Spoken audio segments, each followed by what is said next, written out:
We are talking Detroit Lions news and rumors for you folks today. In this video, we're talking about the preseason games, the dates and times, the teams that we got to face. Going to talk about that. Jake Bates killing it right now. Hopefully, he is a Detroit Lion at some point. Disrespect thrown towards the Detroit Lions. Let's go.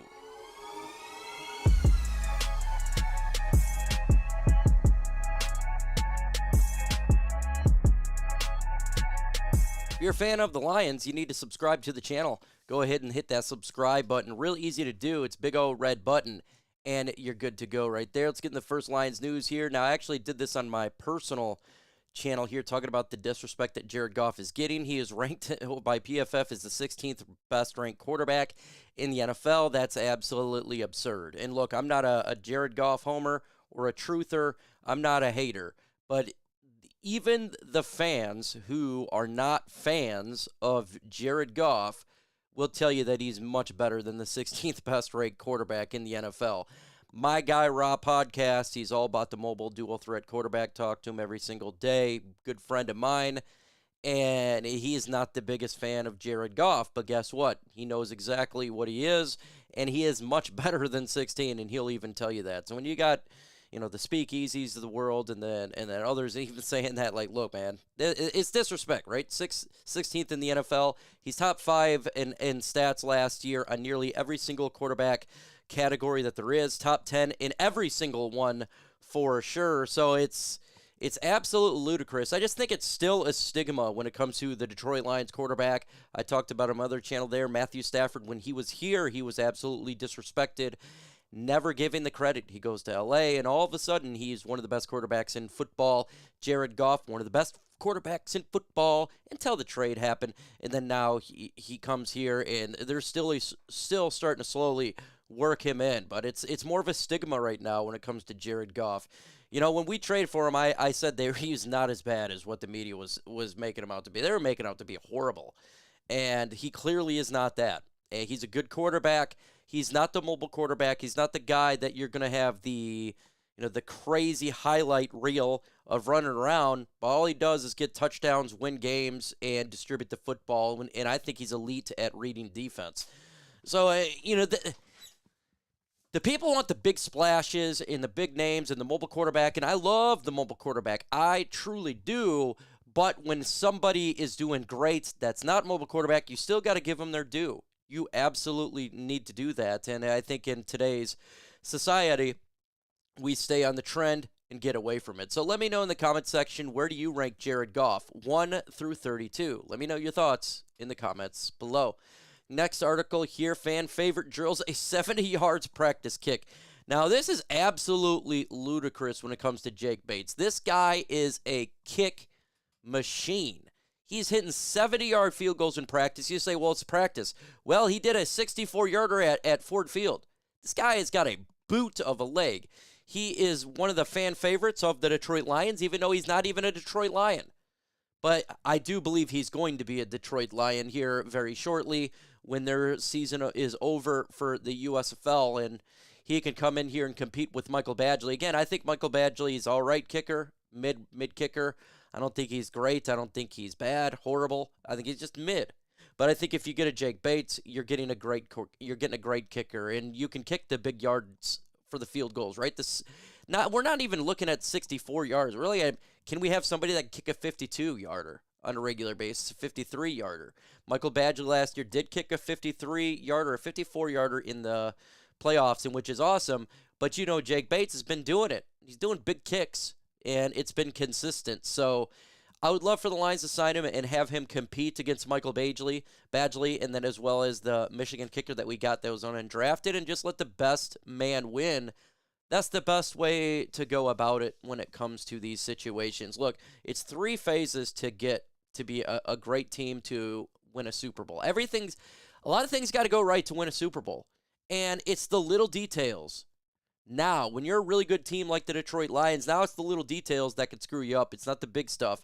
So, getting that field goal maybe instead of going for it on 4th and 1 at the 35, we kick a field goal, right? It's those type of things.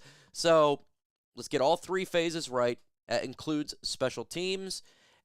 right now we got great coverage. We have the new special teams kickoff. We really don't know what's going to happen there, but we're hearing in reports that the Lions are doing great, right? They've been great in special teams for the last couple years, one of the best in football. All the things that we have having a question about is the kicker position. It's not punter, it's not coverage unit, it's kicker.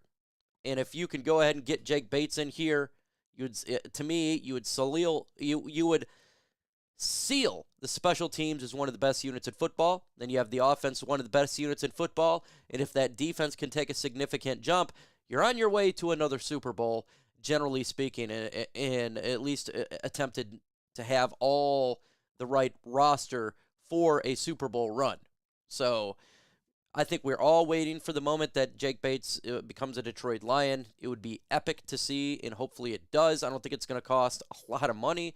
Lions got cap space, and he's a kicker. Even the highest paid kickers are not that big in cap space. So I'm real excited for that. Let me know in the comment section right now, would you want the Lions to sign Jake Bates, compete in training camp?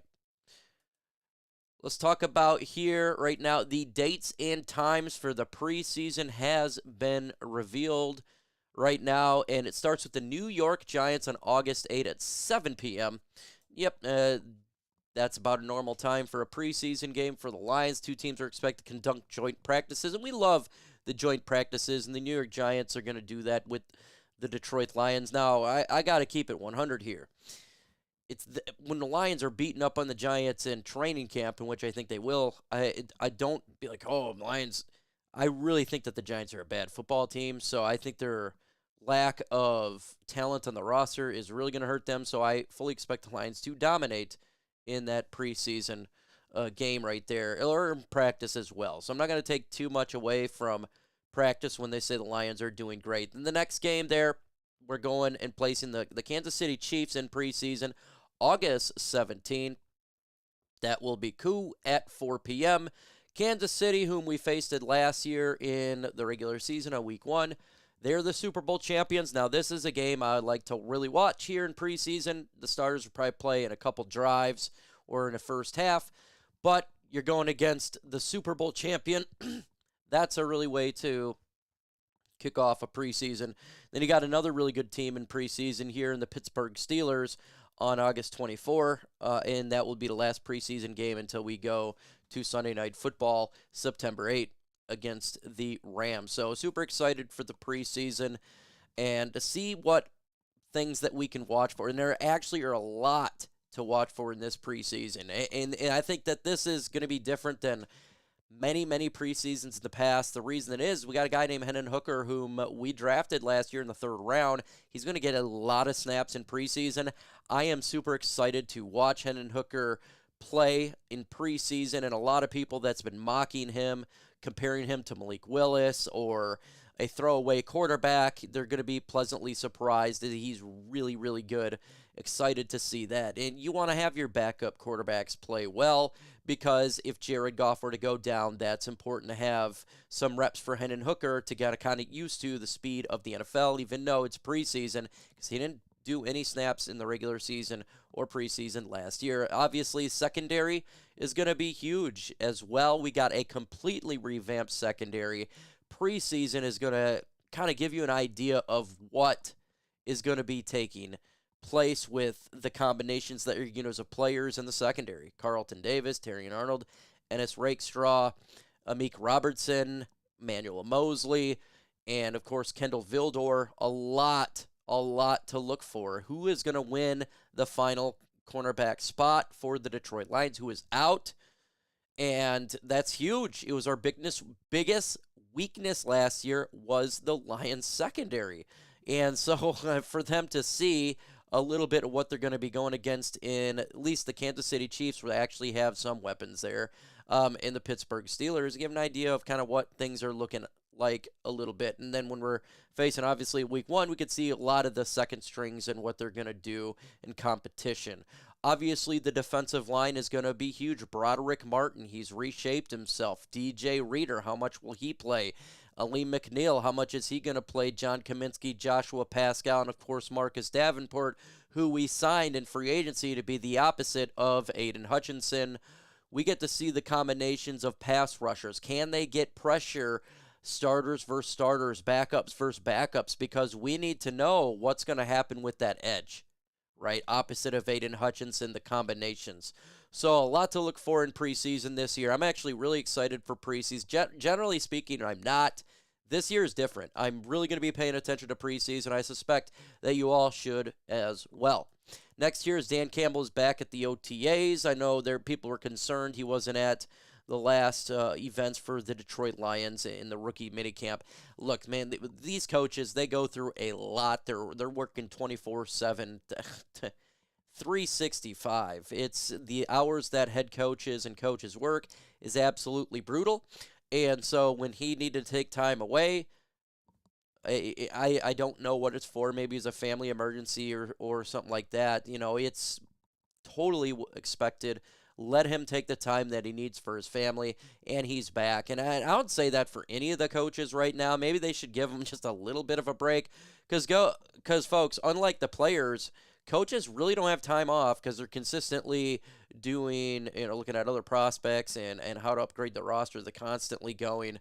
And so, happy he's back for Dan Campbell. That's our head coach. Love the guy. I think everybody loves the guy. Hopefully, from a personal standpoint, everything's good to go. But if he needed to take some rest days or family time, so be it. Everybody needs to do that as well in this coaching staff, and I'm sure the players they have made sure they spend some family time and getting ready for the season, because it's a little bit different because the Lions played all the way until the NFC Championship game. They haven't had a whole month off or anything like that like other teams. So that's something a little bit different this year as well. Is the Detroit Lions are not as rested as other teams that were out, not even made the playoffs. Those other teams were rested for about a month more than the other players. And it may not seem like a lot, but when your body's getting beat up, it's important to get every minute of rest that you can. So, happy that he's back.